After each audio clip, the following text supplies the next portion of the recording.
A Rueda, un podcast del Espectador para hablar de ciclismo. Hola y bienvenidos a una temporada más del Espectador a Rueda con Caballito de Acero. Yo soy Hugo Caro y estoy muy emocionado de darles a todos ustedes la bienvenida a este espacio en 2025. Estamos de vuelta. Empezamos con este París-Roubaix para darle la bienvenida a esta buena temporada de ciclismo que tendremos en 2025. Venimos recargados, pero con el stand de siempre y con un par de invitados que siempre están ahí apoyándonos y tirándonos caña y tirándonos rueda. Venimos de terminar una carrera que salió con resultado inesperado, pero todo hace parte del ciclismo, porque las caídas y los suelazos son más frecuentes y le pasan hasta el mejor del mundo, como esta de Pogačar, y hoy le han cobrado la victoria. Ahí en París nos perdimos de un duelo en Carrefour, en esos empedrados del diablo, se cayó el peregrinaje de Camilo Téllez al infierno y ha ganado Mathieu van der Poel esta París-Roubaix 2025, pero bueno, no estoy solo yo, como siempre hay un pelotón que está detrás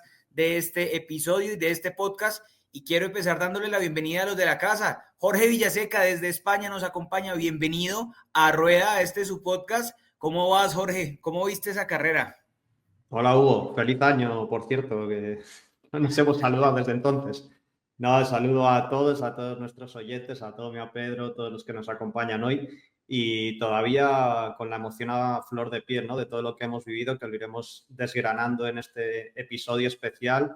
Ha habido caídas, ha habido hachazos, ha habido grandes leyendas marcando otra vez su nombre sobre los adoquines y ha sido espectacular. Qué bueno empezar esta temporada 2025 con la París-Roubaix. Ahora le doy la bienvenida a don Pedro J. Velandia porque quiero que sea él quien le cobre a Camilo Téllez esa previa que tanto daño le hizo a Tadej Pogačar. Un gusto saludar a Hugo Caro, a todo este distinguido panel de expertos en ciclismo y como siempre Camilo Téllez solo tiene que hablar, decir algo para que todo salga al contrario. En 2019 dijo que el UAE era un quemadero y aquí estamos, ante el equipo más dominante del pelotón. Cantó que Pogačar iba a ganar y no fue así.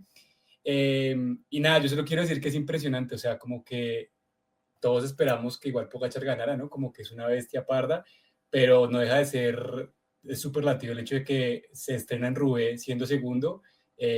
Y claro, está el error de la curva, del cual ahorita hablaremos con la caída, pero también siento que hubo un desmoronamiento moral, y eso es raro en Pogačar, pero es humano. Y verlo humano, yo creo que le da emoción de cara a las temporadas que vienen y a las posibilidades de que quede ese gusto por ganar San Remo y Roubaix ahora sumado a la lista de lo que le falta por tachar.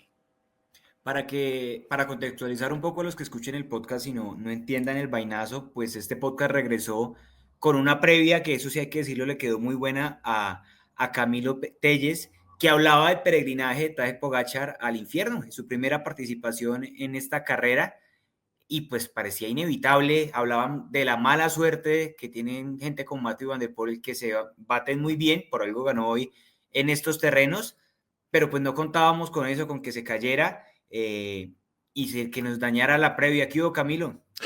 ¿Qué hubo, señor Caro? ¿Cómo está? Cobrando caro desde muy temprano, ¿no? Espero que estén muy bien, a los panelistas, a la gente que se conecta a este podcast.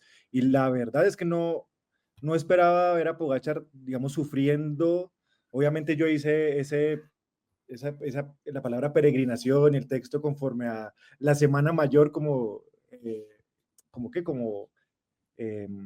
la Semana Santa que llega acá a los países de Latinoamérica, en España, pero no esperaba que sufriera tanto. Incluso cuando vi la persecución, creo que ahí sí vi mucho más la cara de un Pogačar peregrinando, como que seguramente se va con la sensación de que pudo haber ganado Roubaix, y Mathieu van der Poel se va con esa preocupación de que le llegó una persona que quizás le va a ser muy difícil conseguir un cuarto Roubaix, una cuarta París-Roubaix o una quinta París-Roubaix, si se quiere.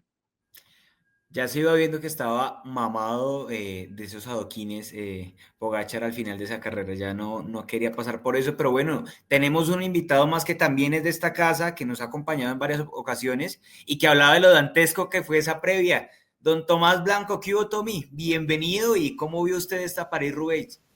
Bueno, encantado acá de estar otra vez con ustedes y bueno, yo creo que también una de las noticias así esperamos un triunfo entre Van der Poel y Pogačar, que salió vivo de la selva oscura, que bajó el infierno, pero salió vivo, que no estaba arriesgando más de lo que podía ganar también Pogačar con estar en esta París-Roubaix, y sale con muchas ganas para estar el próximo año. No va a estar en el Giro de Italia este año y eso le permitía también estar en Roubaix. Y bueno, Van der Poel, que ya llega a 6 monumentos en adoquines y ya queda uno de Tom Bonnen, estamos ya viendo uno de los mejores clasicómanos de la historia, y es higiénico que para Pogačar le esté costando que tenga rivales de esta envergadura y que no sea tan fácil para él, porque simplemente le da más atracción al ciclismo. Y bueno, ya tiene a Vingegaard en las grandes vueltas y a Van der Poel en las clásicas. Hablando de los colombianos, no termina Diego Pescador, estaba chequeando acá mientras hablaban ustedes, no termina la carrera, sorpresivamente en su primera participación en una clásica lo lanzaron al infierno, textualmente. Pero bueno, ¿por dónde quieren que empezar? Yo creo que hay mucho que hablar, desde más o menos 70 tengo yo kilómetros a meta, ya estaban batidos los dos. Hablemos un poco de lo que es la carrera antes y después de esa caída. Si quieren empecemos con ¿quién? ¿Con Camilo? Sí, pues vea que yo había hablado con nuestro queridísimo amigo Charry, había hablado con él para hacer la nota y hablé con Víctor Hugo con él, pero Charry sí dijo una cosa muy interesante, y era que el UAE iba a endurecer la carrera, lo iba a intentar por lo menos desde el inicio. Digamos que la carrera la propuso Pogačar desde los inicios del pavé, incluso antes de Arenberg, intentar romper la carrera y llevarla a ese ritmo a la que se corrió él, porque es el ritmo que le conviene a él. Al final, pues lo que ocurre pues con el tema de la caída, pero yo creo que estuvo muy bien planteada la carrera para Pogačar. Quizás hubo momentos en los que nos preocupamos de decir como creo que sobrecalentó el motor, creo que estaba un poquito pasando aceite, pero al final creo que le hizo bien la táctica, estaba bien ejecutada. El problema fue la concentración la que falló ahí. A ver, Jorge. No, yo creo que empezando por Pogačar tiene que estar muy satisfecho del desempeño que ha tenido el día de hoy. A pesar de la caída, que nunca sabremos qué habría pasado si no se hubiera caído, yo sí le he visto un punto por debajo de Mathieu Van Der Poel, lo cual es muy lógico, pero pues se ha batido el cuero con corredores como Van Aert, Pedersen y ha estado por encima de ellos. Su equipo también, el que le acompañaba, yo creo que también está un escalón por debajo de los Lidl Trek o los Alpecin de Koenig. Entonces, creo que Pogačar se tiene que dar por satisfecho, y en el caso de Van Der Poel, pues creo que está en su terreno, está haciendo historia como ya han señalado, 6 monumentos de adoquines y es muy superior. Además ha tenido la baza de Philipsen, que creo que le ha ayudado mucho en ese 2 contra 1 que han jugado contra Pogačar. Y pues es un especialista, tiene varias París-Roubaix a sus espaldas y se ha notado ese punto de experiencia cuando han quedado los dos solos, Pogačar y Mathieu Van Der Poel. Y pasemos con Pedro y con Tomás a hablar ya del momento de la caída, cuando cambia completamente el panorama. Tommy, si quiere. Sí, coge muy abierto una caída, y justo antes había hecho el 2-1 el Alpecin, y Pogačar ya había hecho un arranconazo para soltarlo y ya quedaba el duelo mano a mano con Van der Poel. Estábamos viendo antes esa asistencia que pedía Pogačar del vehículo del UAE, también esos gestos, estaba tocando su pantorrilla, estábamos, como decía Camilo, pensando que estaba pasando un mal día, un mal momento Pogačar, pero justo después nos mete otro ranconazo y ahí ya quedamos como que había un poco de teatro. No creo tampoco que haya sido así, pero tampoco trató de esconderlo, por así decirlo, pero a mí sí me dejó impresionado Pogačar. Me parece que siguió la misma tendencia de lo que habíamos visto en San Remo y en Flandes. En ambas le conté 6 arranconazos para tratar de liquidar a Van der Poel. Hoy le alcancé a contar 4 o 5 antes de la caída, y bueno, uno se va a la casa pues con la sensación y con la duda de qué hubiera pasado, porque sí queríamos ver otra vez este mano a mano que creo que ha sido la lucha deportiva de este año. Pedro.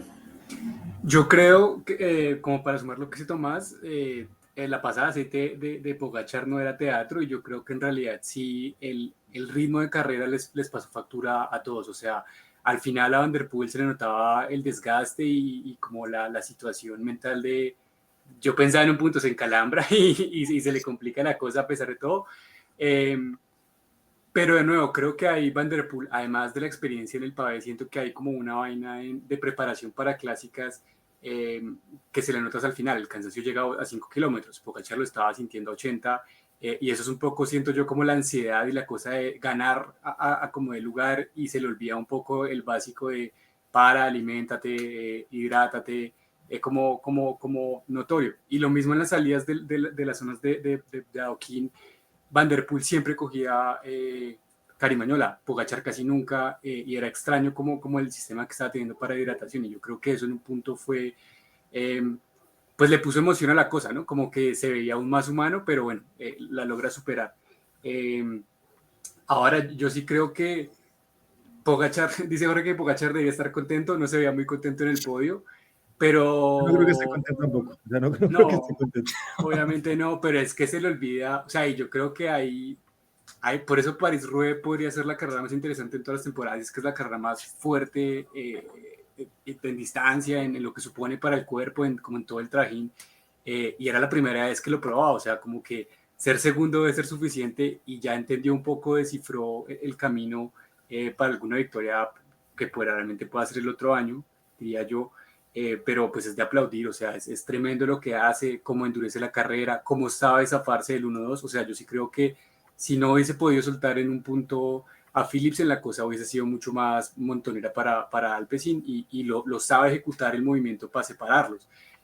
Ahora, yo también creo que es moral el punto en el cual siente que 18 segundos, si nunca ve a Van der Poel, nunca lo alcanza, y esa caída moral es la que lo distancia luego con el cambio de la bicicleta al minuto, ¿no?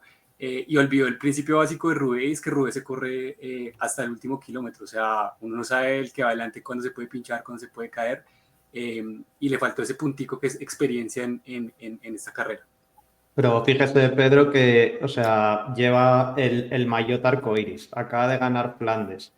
Si no llega a ser por una caída, no sabríamos lo que habría pasado. Y yo creo que el disgusto viene más por eso, ¿no? Porque cómo no va a estar satisfecho llevando el arco iris, ganando en Flandes y siendo segundo en su primera participación en Roubaix. O sea, cualquier corredor, casi me atrevería a decir, de la historia, estaría satisfecho con ese desempeño en su primera Paris-Roubaix. Claro, pero es que el disgusto de Pogačar va a que él siente que perdió la carrera, él no siente que se le haya ganado Van der Poel. Y además que ya lo hemos visto hacer cosas como la Strade Bianche, en la que cuando está así de furioso es cuando más se envalentona y sigue derecho. Entonces sí creo que le da para estar así furioso. Pero acá fue el contrario, ¿no? O sea, como que la caída Sí. no... Lo fue lo que desmoralizó. más... Sí, lo desmoralizó. Sí, le quitó como toda esa fuerza y como la mentalidad de querer ir a ganar. Y Van der Poel sí muy metido como en lo que está, o sea, yo creo que hasta supo ejecutar bien el momento en el cual se dio cuenta del pinchazo, o sea, el UAE, yo siento que ese cambio de bicicleta fue de los peores cambios de bicicleta en la historia, ¿no? Se demoraron, entregaron más, como que están... Bisma, sal de ahí. En cambio, el de Van der Poel fue como en 5 segundos, no duró nada ese cambio de bicicleta. Ahí se suma también a la experiencia de cada uno, ¿no? La experiencia que hablábamos de Van der Poel también la yo tiene. pensé que había pasado algo con Van der Poel cuando hacen ese cambio. Yo no estaba tan concentrado, y cuando lo vi parar yo dije, ¿qué pasó?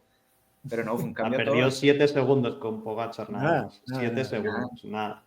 Y yo creo que Pogačar también, volviendo a la caída, yo creo que quedó un poco lastimado. Aparte de ver que Van der Poel, que se le vaya 20 segundos en su terreno, es muy difícil de remontar. También en algunas imágenes se le veía ahí sangre en la muñeca, en el brazo, y creo que también quedó lastimado para intentar la remontada, y por eso llegó tan ofuscado al velódromo. Sí. Al final, sigue, Tommy, perdón. No, y otro con los que nos quedamos con las ganas de ver fue a Pedersen, ¿no? Que llegaba ya en el mejor momento de su carrera en clásicas, y hablando de mala suerte, justo en el momento en el que pega el arranconazo Pogačar, cuando estamos pensando que estaba pasándola muy mal, se pincha, y también como que se sale de este mano a mano que íbamos a ver entre los que para mí eran los 3 grandes candidatos de la carrera. Me quedó faltando un poco de Pipo Gana, tal vez de Van Aert, que no estuvo en la conversación al comienzo, pero al final pues logró ahí en un acto de gallardía pues estar llegando ahí con el segundo grupo. Entonces estos para mí eran los grandes candidatos, y me sorprendió mucho la participación de Brennan, ¿no? Que ya lo habíamos visto en Cataluña ganar dos etapas. Veo que llegó a 9 minutos, ya se distanció un poco al final, pero me parece que es una de las grandes revelaciones de esta temporada en el ciclismo en la primavera. ¿Saben a mí quién me gustó? Este pelado belga del UAE, Vermers. Me pareció que hizo muy buena carrera. Alcancé a pensar que iban a hacer el 2-3. Más allá de hubo un momento que pensamos que podían alcanzar ahí a Pogacar y bueno, lo tenían a él también como ahí cuidándole un poquito la rueda. Sí. Más allá de eso, yo sinceramente, a ver, el UAE no es un equipo preparado para las clásicas, y menos para una clásica de adoquines como la Paris-Roubaix, eso creo que lo tenemos claro. Pero siento que igual me quedo viendo un poco más ese equipo para arropar a Pogacar en la Paris-Roubaix, creo que no, pero completamente deficiente, o sea, no, esperaba un poco más, yo esperaba un poco más de Molano, por ejemplo, ayudando a Pogacar, que estuviera por lo menos hasta la mitad de la carrera, pero es que no llegó ni siquiera al ecuador de la carrera para estar al lado de el ecuador de la carrera, muy como entrevista deportivo, compañeros. Abrió el cajón. Se abre el cajón esta temporada. Pero yo sí creo, o sea, estoy de acuerdo con Camilo, de pronto faltó más acompañamiento en el adoquín, pero si uno se fija mucho en la primera parte, el UAE fue el que puso, o sea, yo recuerdo prender el televisor 5:30 de la mañana y decía, van muy rápido, o sea, están yendo muy rápido para estar arrancando, como que esta vaina se va a desgranar a toda, y creo que el UAE, lo mismo, es una cosa más estratégica y es endurecer tanto al principio que Pogacar pueda resolver solo. Y pues bueno, las curvas yo creo que en este punto serán los peores enemigos de Pogacar. Dijo Van der Poel que él sobreestimó, que Pogacar sobreestimó esa curva, que debió haber frenado antes. Y ahí de nuevo se nota la diferencia en términos técnicos, ¿no? O sea, para Van der Poel esto es una, diría Camilo. ¿sí? Es una salida más... ¿Qué Pedro? Siga. Perdón. No, para Van der Poel eso es una curva más, o sea, ya yo creo que él la puede hacer mentalmente 2 kilómetros antes. Para Pogacar esto es una novedad. Y bueno, es la experiencia, o sea, yo sí creo que lo va a lograr, o sea, ahora sí soy un firme convencido de que Pogacar va a tener una Roubaix, pero le falta un poco eso, el callo de saber que tiene sus intríngulos, tiene sus cosas extrañas de esta carrera, tiene una gran cantidad de suerte, como decía Tomás, sobre Pedersen, pero tiene con qué hacerlo, digamos, relativamente fácil. Es increíble que a mí me parece que hoy queda demostrado que parece que va a caer más rápido la Paris-Roubaix para Pogacar que la Milán-San Remo para Poggi. Yo iba a preguntar lo mismo, ¿cuál uno cree que está más factible para Pogacar? Y es increíble decir que tiene más cerca la Roubaix, aún así que ya cambió la dinámica de las carreras, ¿no? Hace cuántos años no veíamos una Milán-San Remo que tuviera luz verde desde Cipresa, y yo creo que mientras esté Van der Poel la va a tener muy, muy difícil en San Remo, y este año yo creo que se va con la espina de saber qué tan lejos está Van der Poel en los adoquines de la Paris-Roubaix. Yo creo que esa es tal vez la gran pregunta y la molestia de Pogacar este año. Y lo único malo es que pues cuando le queden estos dos monumentos todavía por tachar, pues obviamente la preparación va a ir cambiando porque él también quiere sumar Giros de Italia a su palmarés y él ya está compitiendo con Eddy Merckx. Obviamente no lo va a alcanzar, o sea, ya Eddy Merckx tuvo 14 años de carrera, Pogacar ya va por el 7º y ni siguiendo el ritmo que va Pogacar de ya casi 100 victorias, pues lo va a alcanzar, pero también... Va a alcanzar y sigue derecho. Sí, el hecho es que hay que sacrificar cosas y bueno, yo creo que hoy se le despierta un león a Pogacar con lo que pasó hoy. Yo coincido que la Milán-San Remo es más difícil para Pogacar por el abanico de posibilidades que hay. Pueden llegar escaladores, oportunistas, buenos bajadores, pueden llegar hasta buenos velocistas a la meta de la Milán-San Remo. Y en París-Roubaix solo tiene que vencer a Mathieu Van der Poel, pero también yo pienso que vencer a Mathieu Van der Poel en París-Roubaix no va a ser nada sencillo. O sea, yo sigo pensando que a pesar de la caída, Mathieu Van der Poel se le veía con más control, con más fuerza, con más conocimiento, más técnica, y va a ser muy difícil para Pogacar batirle. Aprovecho para daros ahí un dato, y es que Pogacar hoy se ha convertido en el 9º corredor de la historia con podio en los 5 monumentos. Me faltaba el podio en la París-Roubaix y hoy se ha unido a una lista de ilustres corredores, entre los que están Merckx, Van Looy, De Vlaeminck, Francesco Moser, Sean Kelly, digamos, los grandes clasicómanos de la historia, pues ya está Tadej Pogacar con ellos. Que no es fácil hacer podio en los 5 monumentos, sabemos que son muy distintas las piedras de las cotas de Lombardía, de la explosividad de Lieja, de la Milán-San Remo, y Pogacar ya le ha puesto el check en el podio de los 5 monumentos. Es que con lo que decía Hugo y lo que decíamos ahorita, o sea, si uno es ciclista y es campeón del mundo y ganó Flandes y fue segundo en Roubaix, si fuese yo, me retiro y ya, o sea, me voy por bien servido. Como, llegué demasiado lejos. Para Pogacar esto es como el principio de un montón de cosas y se suma lo que dice Hugo. O sea, Jorge, es histórico básicamente lo que hizo hoy. La ventaja es que se rompe un poco la lógica y bueno, rompemos la lógica metiéndonos en terrenos de clásicas porque este podcast siempre se había metido en grandes vueltas y estamos abriendo un episodio de clásicas que me parece interesante porque acá todos somos bien clasicómanos, pero también se rompe esa lógica de lo que hablábamos siempre de lo inevitable de Pogacar. Creo que este es uno de los episodios que como ciclismo, qué bueno ver que el ciclismo también le da la cara amarga, pues no porque quiera uno que le vaya mal, sino porque es inevitable el 80%, 89% de las veces que sube una bicicleta y que el ciclismo le dé una cara amarga y nos dé por lo menos esa mini contrarreloj que decidió no disputar para alcanzar a Van der Poel, yo creo que es algo muy meritorio y creo que eso es lo bonito que tiene este tipo de carreras, en especial esta que es ese infierno, ¿no? Y me parece también muy revelador que Pogacar también se da cuenta que con 66 kilos puede pelear una París-Roubaix, que no tiene que escoger entre una cosa y la otra y como que rompe ahí una línea que parecía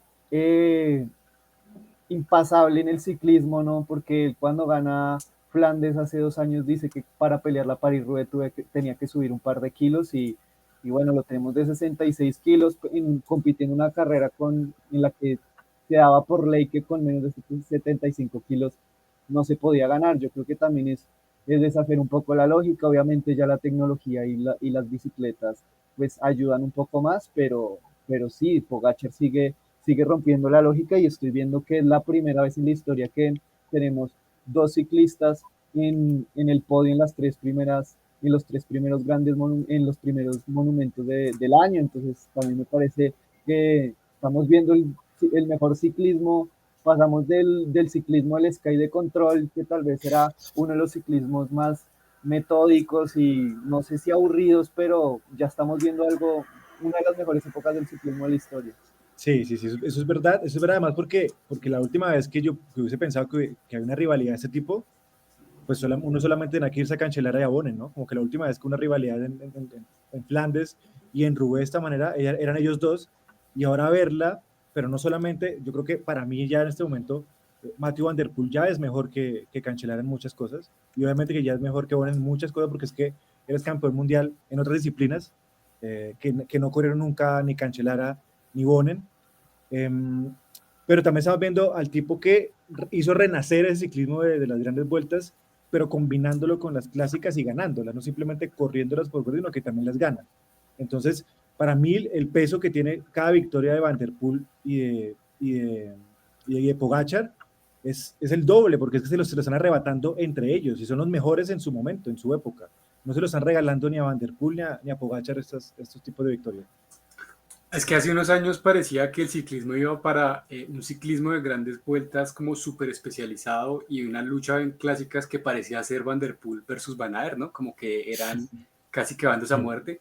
Y con todo el respeto que yo tengo a Van Aert, o sea, desaparece de esa ecuación este año con la preparación y la lógica ganadora de Pogacar y Van der Poel.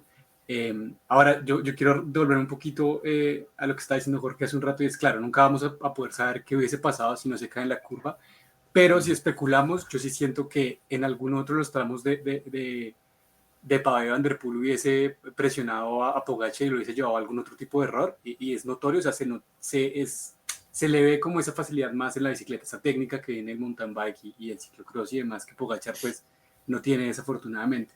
Y si no hubiese sido eso, yo sí apuesto lo que toque a que en un sprint reducido Van der Poel le sigue ganando a Pogacar. Siempre lo va a hacer. Pues se lo sopla, o sea, sopla Pogacar en una final. En el velódromo se lo ventila.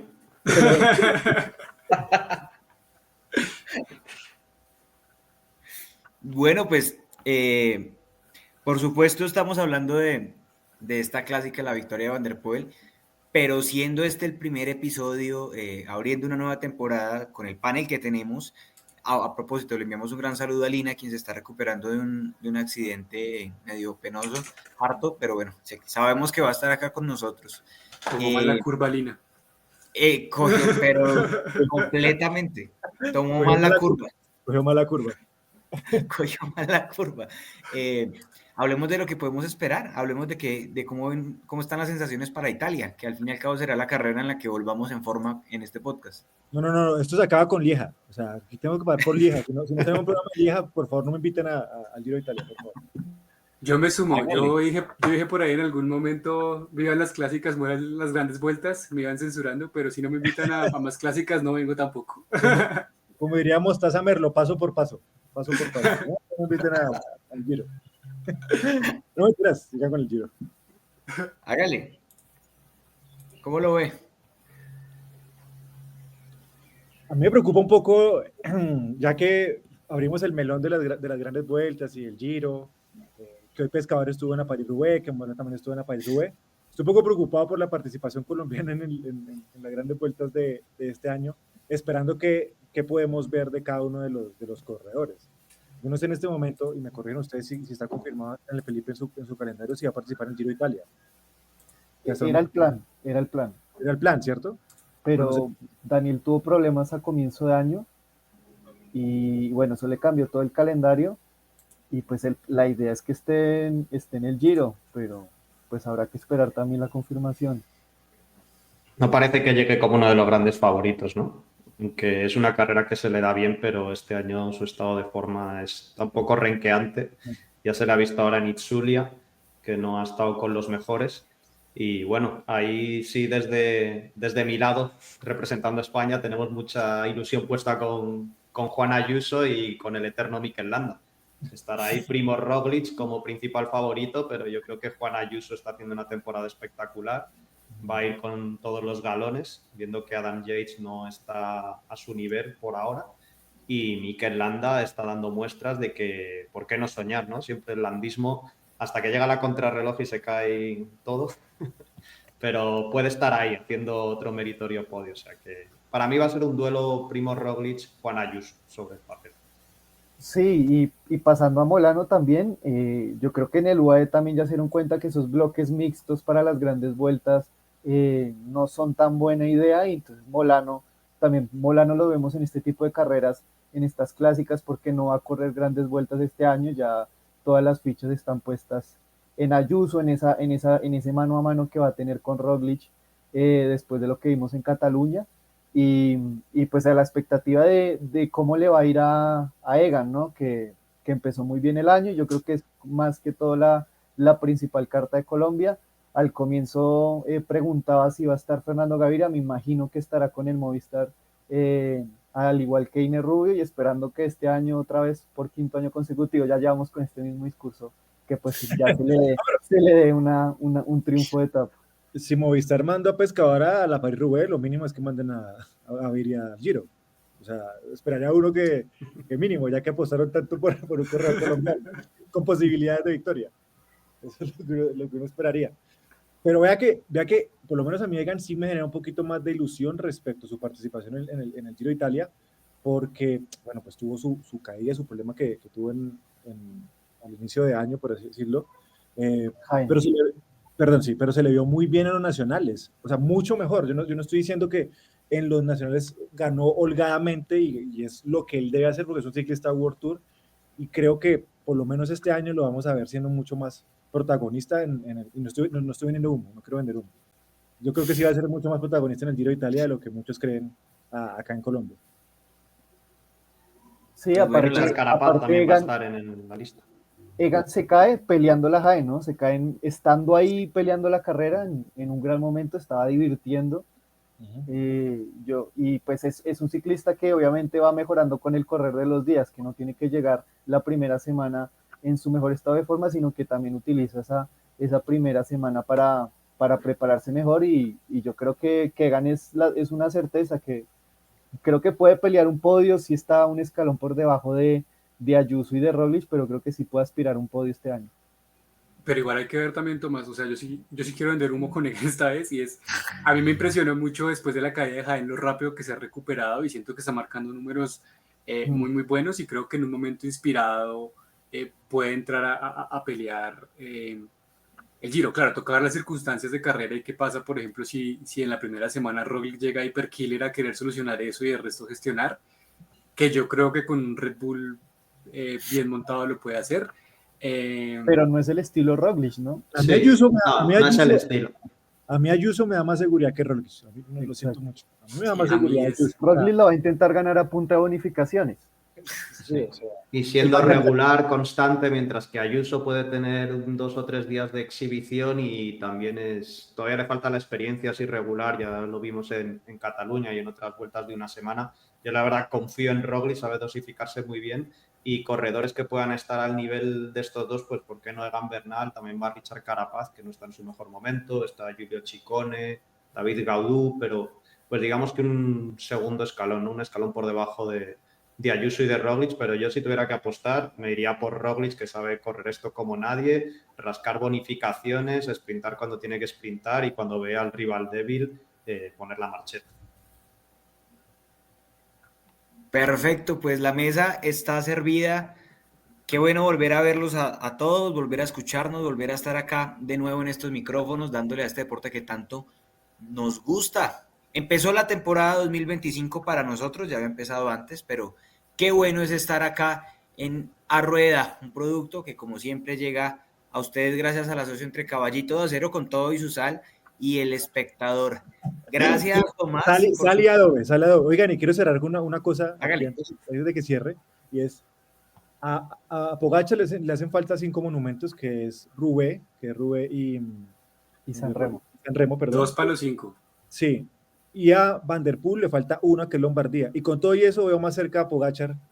Y Lieja. Pues que, También le falta Lieja. le falta Lieja, perdón. Pero eso que dice Camilo es importante. Pogacar está corriendo los 5 monumentos este año y es el único ciclista que es capaz de ganar los 5. Esa es la otra, es el único. Van der Poel está lejos de ganarse un Lombardía en su vida, pero lejos. Y Lieja yo creo que también está bastante lejos de ganarlo, Van der Poel. No Podría creo. ser, pero yo creo que está lejos también, ¿eh? No le veo superando a corredores puncher. Pero bueno, todo es posible con estas bestias.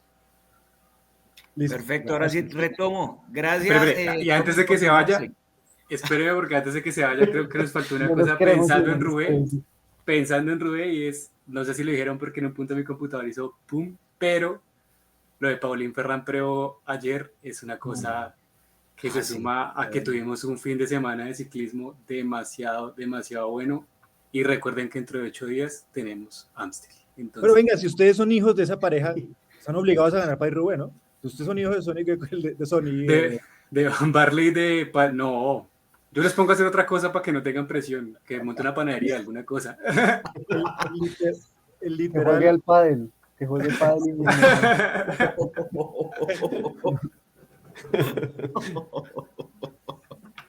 Ya, esto se está yendo para otros lados. Entonces, hasta aquí llegamos porque no nos queremos ir, pero ya se está yendo para otro lado este espacio. Gracias a todos los que se sumaron, si llegaron hasta este punto del podcast, pues los esperamos de aquí en adelante. Daniela Rojas del área de video del Espectador nos acompañó amablemente en la producción. Yo soy Hugo Caro y les deseo que tengan ustedes un gran día, cualquiera que sea ese día. A Rueda, un podcast del Espectador para hablar de ciclismo.